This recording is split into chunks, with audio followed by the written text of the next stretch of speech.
sacrifice. You get to pick your damn sacrifice. That's all. You don't get to not make one. So you're sacrificial whether you want to be or not. This is the Peter Pan story, roughly speaking. Peter Pan is this magical boy. Pan is the god of everything, roughly speaking, right? And so it's not an accident that he has the name Pan. And he's the boy that won't grow up. And he's magical. Well, that's because children are magical. They can be anything. They're nothing but potential. And Peter Pan doesn't want to give that up. Why? Well, he's got some adults around him, but the main adult is Captain Hook.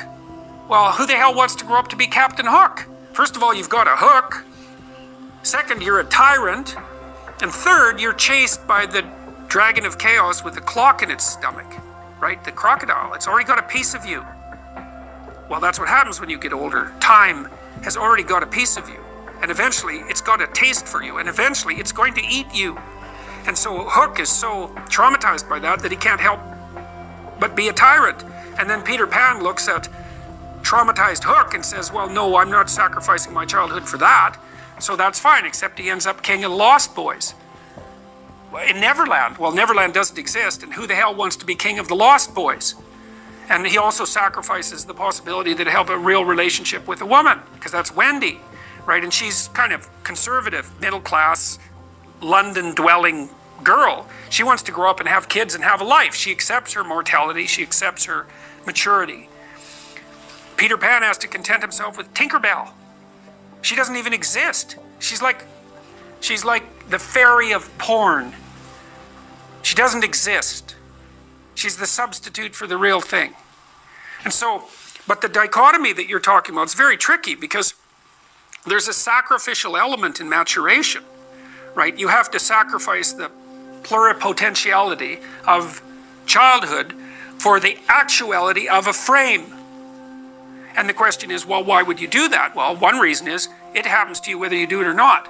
You can either choose your damn limitation, or you can let it take you unaware when you're 30, or even worse, when you're 40. And then that is not a happy day. And I see people like this, and I think it's more and more common in our culture because people can put off maturity without suffering an immediate penalty. But all that happens is the penalty accrues, and then when it finally hits, it just wallops you. Because when you're 25, you can be an idiot.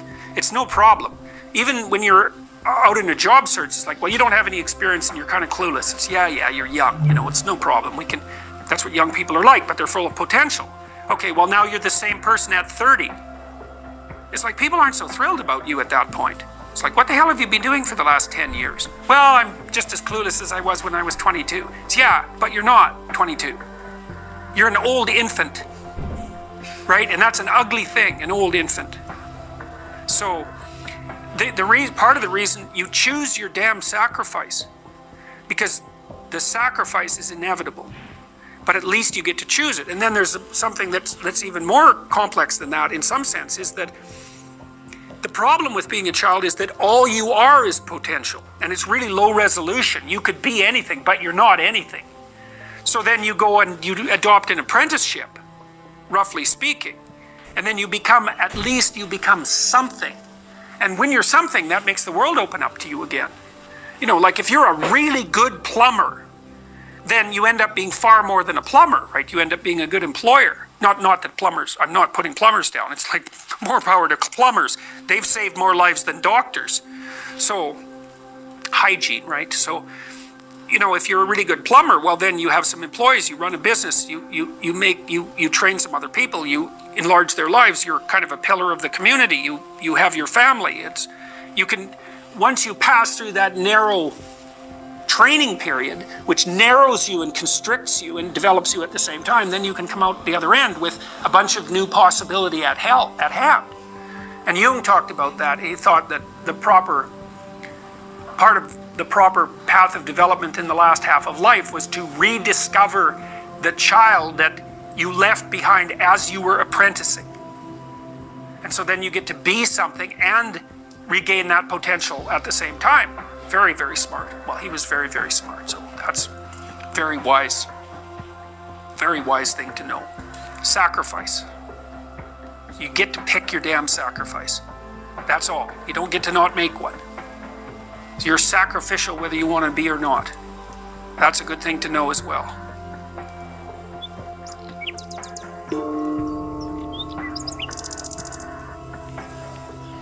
Dostoevsky said that in Notes from the Underground, a great, great book. And he said, I love this. It was his an early criticism of the notion of a political utopia. He said, look, if you gave people everything they wanted, they had nothing to eat but cake, and nothing to do but sit in warm pools and busy themselves with the continuation of the species. That was his lines. That the first thing they would do, well, maybe after the first week, was like go kind of half insane and smash everything up just so that something that they didn't expect would happen, so that they'd have something interesting to do. And it's so right, because the utopian notion that if you just had all the material stuff you wanted, that you'd be, well, what would you be? What would you do? Would you just sit on the couch and watch TV? I mean, you'd be, I don't know what, you'd be cutting yourself just for entertainment in no time flat, and that's the sort of thing that people do. And so we're not adapted for security and utopia. We're adapted for a certain amount of security because, we are vulnerable, but mostly we want to have one foot out where we don't know what the hell is going on, because that's where you're alert and alive and tense and with it. And I believe this, and I believe it actually has something to do with the hemispheric structure of the physiology of your brain, is because the right hemisphere looks roughly adapted to what you don't know, and the left hemisphere, and this is an oversimplification, but a useful one, is adapted to the world that you do know, and the right place for you to be is halfway between them. Because and you can tell that. That's what's so cool. And this tells you that this is actually reality that's manifesting itself to you. That sense of active engagement you have in the world when things are working well for you, where you should be at the right time. You're alert and on top of things and engaged, and you don't have much of a sense of time, and the sense of the tragedy of life sort of recedes. And that's when you've got one foot where it's secure and one foot out in the unknown, and your brain signals to you that you're in the right place by making what you're doing meaningful. And that sense of meaning is actually a neurophysiological signal that you've got the forces of the cosmos properly balanced in your being at that moment. And that's why it feels so good. And now, well, what else could it possibly be? I mean, our brain is capable of looking beyond our vision. That's what it's for. And that sense of engagement, there's no reason to assume that that's anything but a real signal. And you can reduce it. You could say, well, the problem with being where you know only is that you don't know everything. And that's going to be a problem in the future. And the problem with being where you know nothing is, that's just too much, man. Like, you go into panic mode, and because anything can happen there and you can't handle it. So you got to mediate between those two things. You want to be secure enough so that your physiology isn't revving out of control, and you want to be out there in the unknown enough so that you keep updating yourself constantly. And that's the place where information flow is maximized. And you know that because that's where you are when you're having a really interesting conversation with someone, or you're gripped by a book, or you're really into a movie, or maybe something that you do as apart from your work, or maybe even in your work, you're into it. And that's because you are in the right place at the right time, and your whole nervous system is signaling that to you. And I would say that's the sort of place that you should be all the time. Of course you can't be, because no one's perfect, but that's the recreation of paradise on earth.